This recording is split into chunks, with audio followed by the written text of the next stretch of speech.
at the Fundraising School, we love to champion fundraising and philanthropy, but we also need to be aware of the critiques of philanthropy and be not afraid. Hi, I'm Bill Stanczykiewicz. This is the first day from the Fundraising School, and I'm joined today by Dr. Amir Pasic. He's the Dean of the Indiana University Lilly Family School of Philanthropy.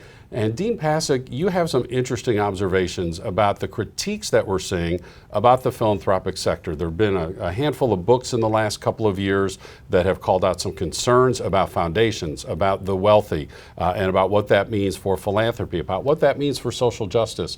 What have been some of your reactions? Have you seen those critiques come out into the public square?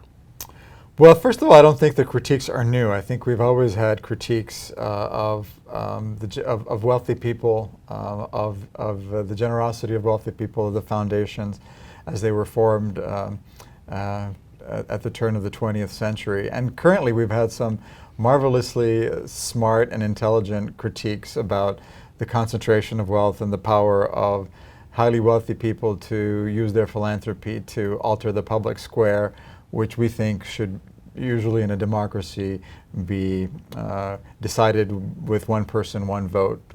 So I think these have been wonderfully inventive critiques, important critiques of the concentration of wealth and the power that philanthropy can have over our public square.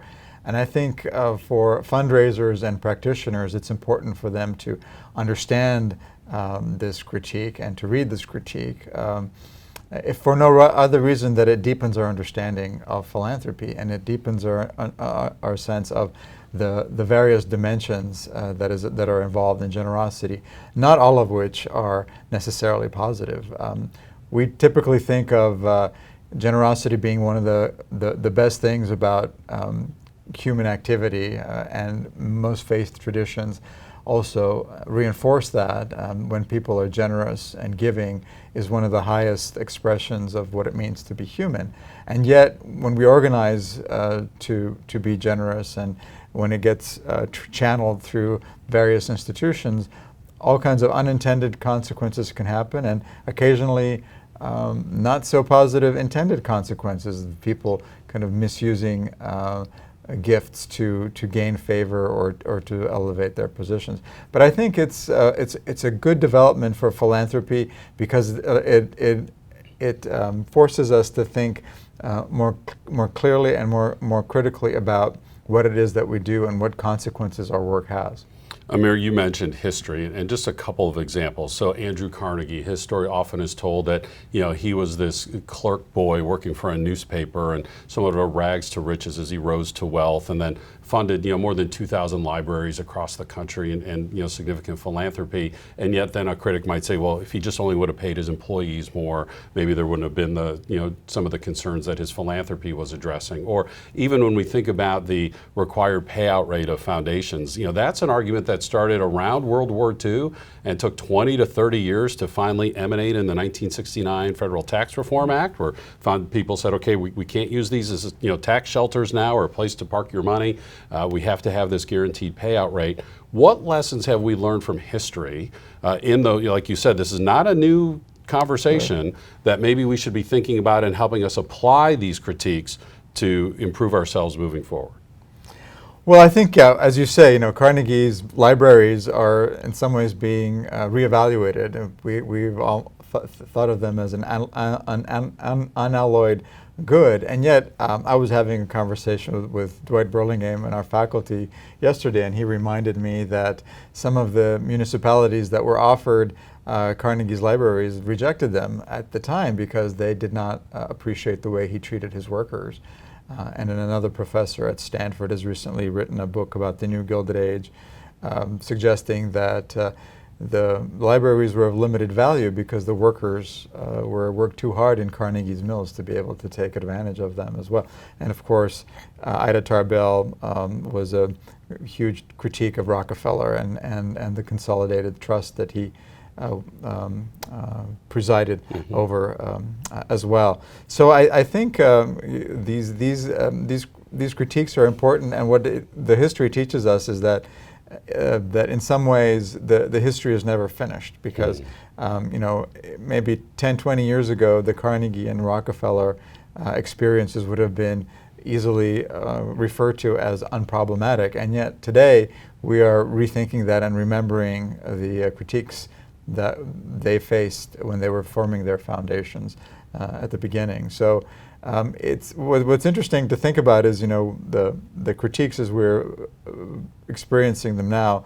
It's difficult not to think about what are they going to be thought about, how differently they'll be experienced in 20 years from now, and how our attitudes might be changing, because it's very difficult to have pure, unalloyed, good philanthropy when wealth is involved and large amounts of wealth are involved, because large amounts of wealth involve some kinds of dislocations in our society, and they usually don't come without consequences for others, so that it's very difficult to imagine completely untainted gifts, if you will. So many of our gifts will come with some compromises involved, and that leads to important decisions that leaders and fundraisers need to make in terms of how do you engage some of those necessary compromises. If there are some kind of compromised sources of wealth, and yet you can do so much good, would you deny the good, the mouths you can feed, the students that you can educate as a result of this wealth, even though it is not kind of pure? And it's very difficult to think about kind of purely derived wealth when you really think about it. So in history, we did see some changes in public policy, tax policy requirements in terms of giving by foundations and so forth. As we look forward, what are you also seeing in this area of democratizing generosity, democratizing philanthropy? Because as you indicated in your opening comment, perhaps one way to kind of summarize a lot of these concerns is that wealth has been concentrated amongst the few. And when it comes to philanthropy, that can give an inordinate amount of power. Even if it's well-intended, it can be an inordinate amount of power amongst the few, either through their individual giving or the foundations that they have established. So one of these phrases we start hearing now is we need to democratize philanthropy. We need to democratize generosity. What are you seeing in that regard in our sector? Well, I'm seeing a recovery or a new appreciation for the opportunities to involve recipients in making decisions about how philanthropy will be deployed. So involving grant recipients in making grant decisions. So kind of remembering or recovering the importance of a community-based approach to giving. So instead of seeing the grant makers in this position of power or superiority and grant receivers or simply as subservient receivers, to try to be conscious about the power imbalance and to bring in some of the people who receive the funds to help make the decisions about how the communal funds will be distributed. So I think we're seeing more of that dynamic and people looking at that as well. I think we're also seeing a questioning of potentially the investment mentality that has become so prevalent over the past few generations, about seeing giving as an investment, kind of very similar to the way money would be invested in financial instruments, which creates a different kind of sense of ongoing control, because the investor wants to know exactly what the return is going to be. They end up continuing to be the owners of the funds, whereas, if you will, a simpler or a more genuine, if you will, understanding of giving is really just departing with your funds and allowing the control to go to those who receive the funds. So I think that was, until very recently, now that we've become very conscious of the inequalities and inequities in our society, that was a not uncommon way to really kind of, sometimes it's disparaged as check writing philanthropy, but once you write the check, that was really the end of your control over it. You've made your decision, and now the control goes to the people who do the good work. And when we had this growing of the investment mentality, there was an assumption that the people with the money would maintain control over the outcomes and what's going on. And I think this critique is starting to make us question that kind of investment model, if you will, and whether that really is appropriate to philanthropy, where you're actually trying to give something away rather than use the recipients to control social outcomes. And so there are practical steps that we can take as we're fundraising. As Dr. Pasic mentioned, we can definitely involve our beneficiaries. We should be doing that anyway in terms of our program and service design, as well as maybe in some of our grant proposal, grant making, funding type of work as well. How about not having a give-get on the board of directors so that people of all levels of wealth, including our neighbors who are low income, can serve on our boards of directors and aren't prohibited maybe because of their wealth. And don't forget about the small gifts. That comes up in the fundraising school all the time, that certainly we need successful major gifts fundraising and capital campaign fundraising, but we need to provide opportunities for everyone to be generous at their level of ability. Dean Pasic, one last question I have for you, and again, this comes up anecdotally sometimes in the fundraising school, and I've heard this from some of the people we teach.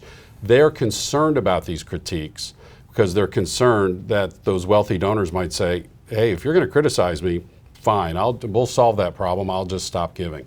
How would you respond to that concern from fundraisers as they're doing their major gift fundraising? I think it's a legitimate concern, because when you're thinking about the bottom line and the funding, which is increasingly seems to be concentrated, and we've recently had some debates in places like the New York Times with Darren Walker of the Ford Foundation addressing some of these issues. Clearly the right thing to do is to have boards better represent the communities that they serve. But at the same time, because wealth is concentrated in other places, we worry about what that means for our bottom lines and for the sustainability of our organizations.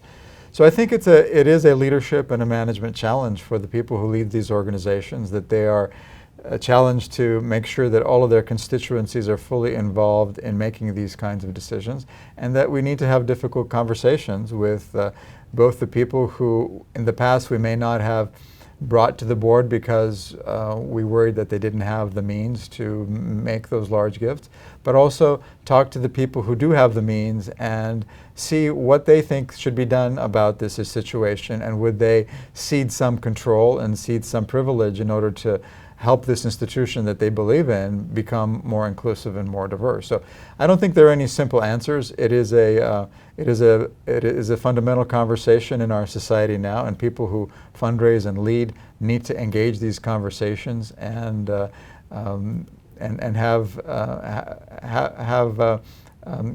often uncomfortable conversations about what this means for the future of their organizations. But I think in my anecdotal experience, it's rarely useful to kind of create a bunker mentality and kind of try to preserve something that is no longer really tenable, given all the stakeholders that we seek to serve in nonprofit organizations. And I think it's an opportunity for some bold leadership to really have to lead with those uncomfortable conversations and march forward, rather than creating a bunker mentality, because that rarely creates a positive future, I think. Thank you for your thoughtful critique of the critiques of philanthropy. Sure. And as Dean Pasic has shared this wisdom and this guidance with us, and thought-provoking, as he said, there are no easy answers.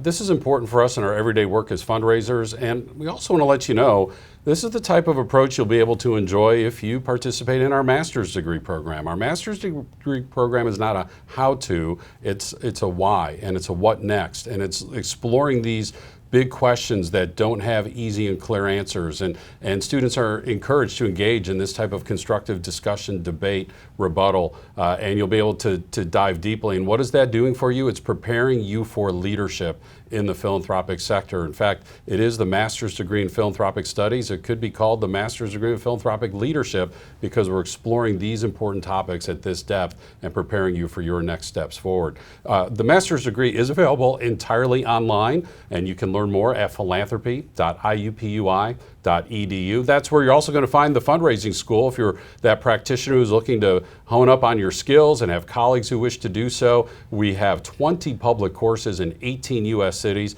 We train about 6,000 people around the world, primarily around the world and elsewhere in the United States. With our custom training, we can design a course specifically for your team, your nonprofit, your association, your region. Of course, we have our quarterly webinars and these free podcasts all on the website at philanthropy.iupui.edu. With Dr. Amir Pasic, the Dean of the Lilly Family School of Philanthropy, I'm Bill Stanczykiewicz, and now you are more up to date on this first day from the fundraising school.